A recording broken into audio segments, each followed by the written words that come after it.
Bonjour, que notre Seigneur Jésus de Nazareth vous bénisse en cette belle journée du 31 décembre 2021 et qu'il vous donne vraiment cette grâce de demeurer dans sa présence, d'être puissamment fortifié par son Esprit Saint, de continuer de l'adorer, de le louer, de le servir, sachant que grande sera notre récompense dans les cieux. Aujourd'hui, nous allons parler de l'importance de s'affectionner des choses du ciel. Vous savez, mes frères et sœurs en Christ, le temps passe très vite, la nuit est avancée. Nous sommes dans la dernière heure hein, de la parole. Nous voyons bien que nous sommes dans la fin des temps. Les signes sont évidents. On entend parler de guerre, de bruit de guerre. On voit les famines qui prennent place. On voit la pandémie qui sévit. Et on voit aussi beaucoup de catastrophes naturelles qui prennent place. Donc c'est important de réaliser que Jésus-Christ est à la porte et que nous devons redoubler d'efforts dans la prière afin de faire face aux événements qui vont prendre place dans les mois, dans les années à venir. C'est sûr que les chrétiens vont passer des moments difficiles sur cette terre parce que beaucoup, bien sûr, ceux qui craignent le Seigneur, ceux qui ont reçu vraiment l'amour de la vérité, vont chercher à refuter certaines lois qui seront mises en place et vont refuser de se mettre à ces lois. Nous devons savoir que le temps n'est pas à courir après l'argent, courir après les richesses matérielles, courir après les diplômes ou bien après ce de choses. Non, nous devons comprendre que le temps est à courir vers les choses du ciel. Parce que nous sommes des pèlerins sur cette terre. Notre patrie, elle est céleste et non terrestre. Et un jour, on retournera avec notre Père. Donc nous devons vivre cette terre avec beaucoup de détachement. Nous devons aller travailler, bien sûr, pour payer nos factures. Nous devons euh, faire des choses, en fait, plus encore dans la société, dans le monde, mais nous devons comprendre notre pas du monde. Nous sommes appelés à partir, donc inutile de s'attacher à toutes ces choses. Il y a des personnes qui sont très attachées à leur bien matériel, à leur bien financier, à leur diplôme, à leur travail, aux amis, vraiment à beaucoup de choses.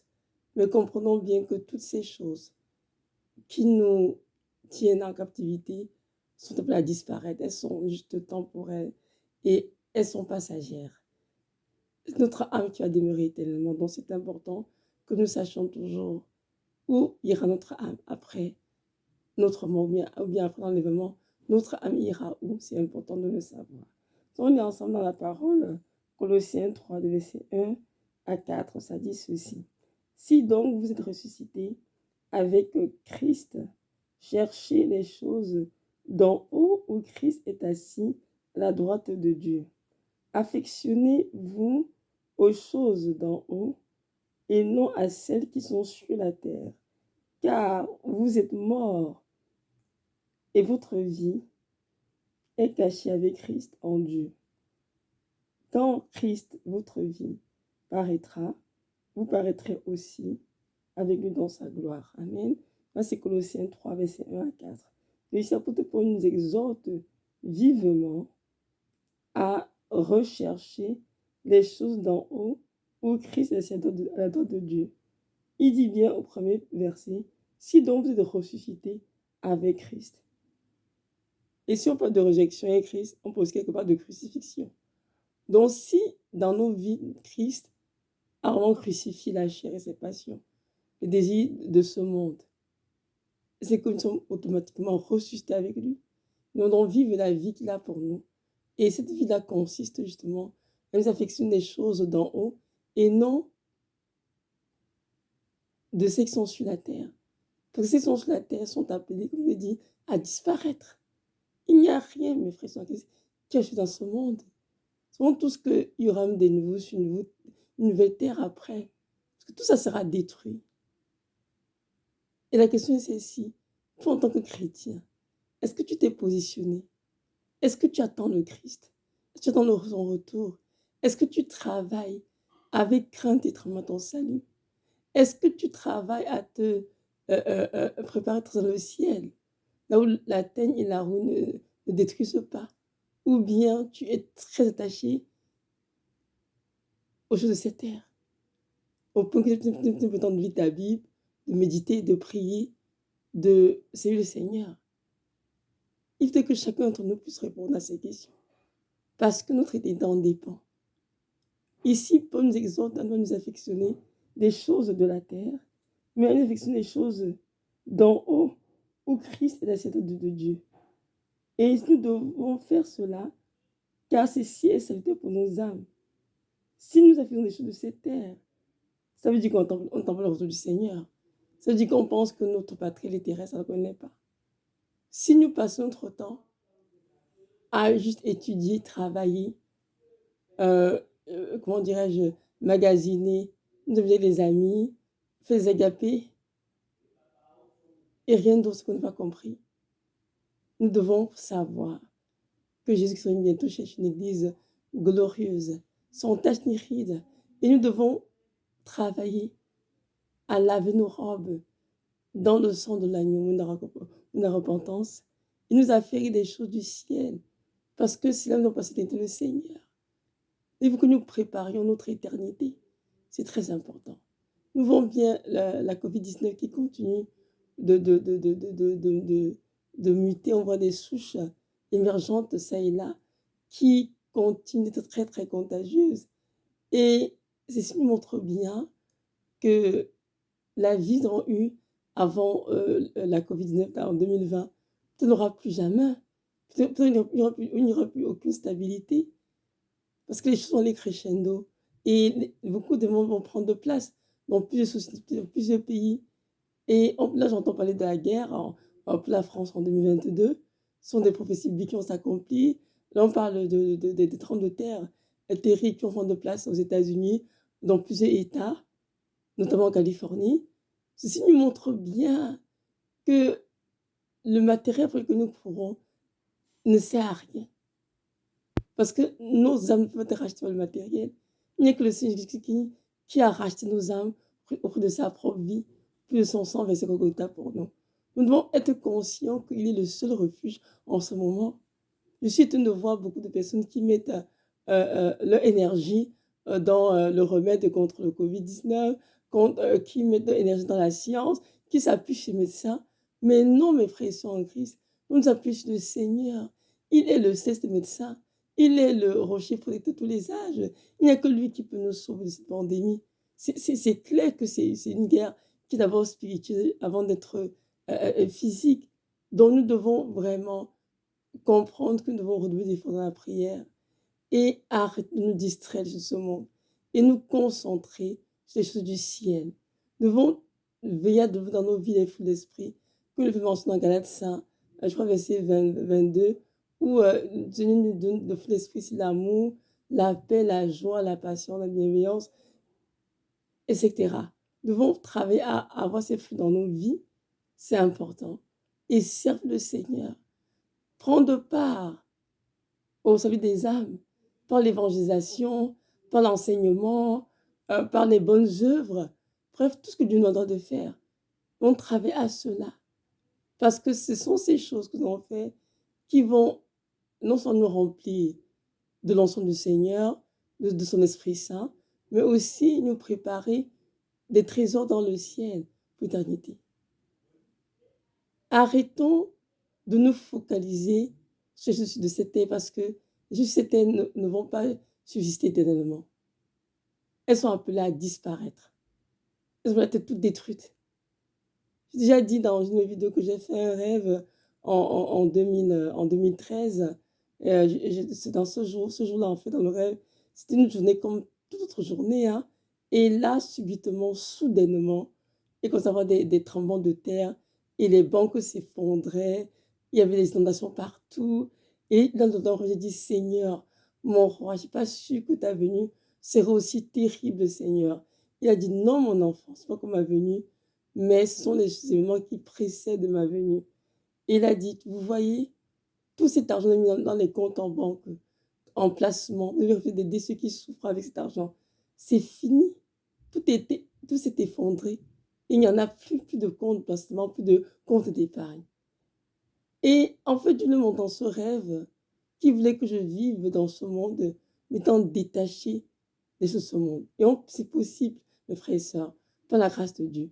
Nous pouvons vivre dans ce monde, c'est-à-dire Parce que quand tu vas donner pas de section du ciel, je ne vais pas dire pour autant qu'on peut pas aller travailler, qu'on peut pas étudier, on peut aller à l'école ou quoi que ce soit. Ce que je veux dire, c'est qu'on peut faire toutes ces choses, mais avec beaucoup de détachement. On va travailler, oui, on paye paye nos factures, pour aider surtout les pauvres aussi. C'est très important. Prendre soin de l'indigent, des nécessiteux. Et nous devons aussi garder à l'esprit que chaque chose que nous faisons sur cette terre, à autrui, nous faisons au Seigneur. Donc, nous avons besoin de nous attacher au matériel. Il y en a qui sont très attachés à leur maison, c'est la plus belle des maisons, la plus belle des voitures, qui ont des comptes en banque remplis d'argent, des comptes d'épargne, qui ne fait aider personne. Et pourtant, si la mort frappe maintenant, ces personnes iront dans le Sheol, mais sans argent. Tous ces biens accumulés restés sur cette terre. Donc maintenant que nous sommes encore en vie, utilisons l'argent que Dieu nous donne. Il faut bénir ceux qui souffrent. Il faut aider ceux qui souffrent. Utilisons notre argent à bon escient. Oui, il faut épargner, c'est vrai. Je ne refuse pas. Il faut tout épargner pour les jours à venir. Mais quand même, on doit épargner à l'excès. On doit vraiment comprendre que l'argent que Dieu nous donne, c'est pour son œuvre. Il est le propriétaire, nous sommes les gérants. Donc, nous devons prendre le temps de donner au Seigneur ou investir cet argent qu'il nous donne. Et il y a beaucoup d'orphelinats sur cette terre, beaucoup de personnes qui meurent de famine. On n'a pas dit qu'on manque ou donner l'argent, c'est pas vrai. Et dans nos propres familles, des gens qui souffrent beaucoup, qu'on peut aider et qu'on peut tendre la main. Donc, lorsque Dieu nous demande de nous affectionner des choses d'en haut, c'est pour dire que nous devons toujours soupirer à vivre avec lui dans l'éternité, être au service au paradis. Et vivre cette terre avec détachement, s'attacher à rien. Et c'est vrai. Parce que si dans le mensonge, même si dans le mensonge vous êtes maintenant, toi qui m'écoutes, nous sommes d'accord tous les deux, qu'on ne prendra avec nous ni notre plus belle vaisselle, ni notre voiture, qui mieux que soit la plus belle, ni la couette, ni les vêtements, rien. On va juste être changé en notre corps glorifié, céleste, et aller rejoindre dans les airs. Donc, nous comprenons bien que ça ne sert à rien de nous tourmenter avec le fait de s'enrichir dans ce monde ou d'acquérir toutes sortes de matériel. Et la société américaine est une société qui est très matérialiste. Et je sais que beaucoup de pays autour ont même copié cette façon de vivre. Alors que ce n'est pas bien. Ce sont des sociétés qui sont très individualistes. Chacun pour soi, Dieu pour tous. Nous sommes appelés à nous aimer, à nous entraider et à prendre soin les uns des autres et à tendre la main aux indigents. C'est très important. Ici, au verset 3, ça dit ceci. Car, Colossiens 3, toujours, Colossiens 3, verset 3, car vous êtes morts et votre vie est cachée avec Christ en Dieu. Non plus le Seigneur Jésus-Christ. Nous allons mourir à nous-mêmes. On devient notre vie de réjection avec lui. Je ne suis pas mort. On fait comment? C'est de mourir, c'est de mourir aux œuvres de la chair, mourir aux passions mondaines. Donc, nous s'attacher à rien cette terre. Mais vivre vraiment la vie de l'esprit, laquelle Dieu nous appelle. Parce que dans Galates, il dit ceci, si donc je vis, c'est moi qui vis, mais c'est Christ qui vit en moi. C'est-à-dire, si j'étais crucifié avec Christ, ce n'est plus moi qui vis, mais c'est Christ qui vit en moi. Donc, si véritablement nous avons été crucifiés avec Christ, aujourd'hui, nous devons renoncer à nous-mêmes et vivre nos vies de résurrection avec Christ. On vit comme des ressuscités, des personnes qui sont attachées à Christ, au sceptre qu'il est et non aux choses de cette terre. Donc, il est important que toi qui m'écoutes, que tu refaises dans ton propre cœur. Qu'est-ce qui fait l'objet de ton affection? Est-ce que c'est vraiment les choses du Seigneur, les choses d'en haut, ou bien sont que sur cette terre? Si ce sont les choses du Seigneur, que Dieu soit béni, continue de t'affectionner les choses du ciel. Mais si tu te rends compte que dans ton cœur, tu es encore très attaché de ce monde, le temps de t'en défaire rapidement, de te repentir et de courir de manière à remporter le prix de la vocation céleste qui nous était adressé tous en Christ. L'heure est grave. Nous devons mettre nos vies spirituelles en règle. Car l'enlèvement se produit en n'importe quel moment. Et nous comprenons aussi qu'il est temps difficile terrible pour les chrétiens dans tous les pays et qu'ils seront beaucoup persécutés. Donc, je vous encourage maintenant, pendant qu'on a encore ce temps, je dis, de la grâce, de faire des provisions de nourriture, surtout de denrées non périssables. Autant que cela soit possible, faisons-le. Car le lendemain, on va qui nous attend. Ce qu'on sait aussi, c'est qu'il y aura des pénuries alimentaires qui auront de place. Il y aura beaucoup de famine. Donc, que ce soit en Afrique, que ce soit en Occident, mettons de côté des choses non périssables. Gardons-les en prévention de ce qui prend place dans le futur. De nos jours, nous devons comprendre que le seul refuge, c'est notre Seigneur Jésus de Nazareth. Ceux qui mettent leur confiance dans la médecine, dans les sciences, seront déçus. Parce que ce n'est pas la science qui résout le problème de la COVID-19. Ce n'est que le Seigneur. Et pour ce faire, nous devons nous repentir de toutes nos œuvres abominables, de toutes les actions qu'on peut faire dans notre société, et vraiment implorer le pardon du Seigneur pour que sa colère s'arrête. Vous savez, c'est qui dans l'une de Chroniques, si mon peuple, ce qui est invoqué mon nom, s'humilie, prie et cherche ma face, et se tourne de ses mauvaises voies, je lui pardonnerai, je le guérirai, je le restaurerai. Amen. Donc lorsqu'on est repentant le Seigneur, lorsqu'on est repentant, lorsqu'on s'unit en lui, et qu'on est sincère, et qu'on renonce à nos mauvaises voies, notre Dieu interviendra toujours en notre faveur. Mais en ce moment, ce qu'on voit dans le monde entier, c'est qu'il y a beaucoup d'endurcissement, beaucoup de cœurs qui sont endurcis, beaucoup de chrétiens même qui disent être chrétiens, ils ne sont pas, parce qu'ils jouent dans deux camps, un puis dans le monde, un puis dans le Seigneur. Et il y a beaucoup d'hommes et de femmes sur cette terre qui n'ont pas fait Christ, qui n'ont rejeté son amour et qui ne font aucun cas de lui. Et peut-être il est le Créateur, il est le Sauveur. Tout cela, c'est grave. C'est vrai que la COVID n'est pas l'œuvre de Dieu, d'accord? C'est l'œuvre de Satan. Mais Dieu aussi a permis cela dans le but de réveiller ces habitants de la terre qui sont vautrés dans toutes sortes de choses, endormis. Il est le seul refuge, notre Seigneur. Il est le seul qui peut nous sauver de toutes nos persécutions. Donc, pour avec assurant dans ses bras d'amour, pour recevoir le pardon de nos péchés, la guérison, la protection et tout ce que nous désirons. Continuons de mettre en œuvre, bien sûr, de faire ce qu'on demande au niveau des mesures sanitaires, mais comprenons bien que le chrétien de cette époque qui veut son âme doit mettre sa confiance totalement en Jésus-Christ, doit méditer la parole tous les jours, beaucoup prier et beaucoup de repentance. Donc la clé est dans la prière, dans la sanctification, dans la repentance. Et nous avons fait cela tous les jours. Il vit avec une entière persévérance. Dieu me fait comprendre que c'est le Seigneur qui veut que j'apprenne à prier les nuits longtemps. Et je suis des fois justement épuisée. Je vais prier plus de 2 heures, je m'endors. Mais Dieu me fait souvent grâce, je peux prier plusieurs la nuit parce qu'il me fait cette grâce. Et nous donc prier dans le Seigneur. Seigneur, accorde-nous la grâce de prier. Il faut qu'on laisse les choses de ce monde prendre tout notre temps. Comme prendre le ménage, faire à manger, travailler, étudier, etc. Non, nous devons mettre ces choses en seconde position. Jésus-Christ en premier et vraiment le chercher de tout notre cœur. Et lui accorder le temps qui lui est dû, un temps de qualité et de vaquer à nos occupations spirituelles quotidiennes. C'est très important. Mes frères et sœurs, comprenons bien qu'il est temps, non pas s'arranger d'ici là, et que c'est le temps pour nous de nous réveiller et de nous affectionner des choses d'en haut, où Christ est assis à la table du Père, sachant que notre patrie, elle est bien céleste, et qu'un jour viendra, on va retourner au paradis, Dieu est Seigneur, pour l'éternité. Verset 4 dit ceci, Colossiens 3 toujours.